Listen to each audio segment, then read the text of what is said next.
Živijo. Poročni obred brez telefonov pomeni, da gostje med obredom ne uporabljajo telefonov, tablic ali kamer. Takšna odločitev postaja vse bolj priljubljena in to z dobrim razlogom. Naj vama naštejem nekaj prednosti. Prvič.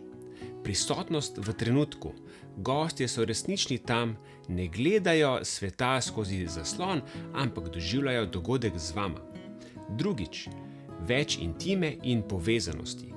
Poročni obred je čustven in oseben trenutek, ko vsi odložijo telefone, prostor postane mirnejši in bolj povezan. In tretjič, lepše fotografije.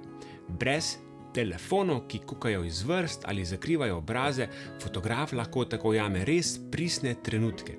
Nasvet: če se odločita za tak obred, to gostom sporočita na prijazen in topel način, na primer z napisom ob vhodu: Dobrodošli na najinem poročnem obredu brez telefonov. Prosiva, uživajte v trenutku z nama in pustite telefone v torbicah. Fotografiranje pa prepustite fotografu. Želim vam čudovit poročni obred, tako kot ste si ga vedno predstavljala.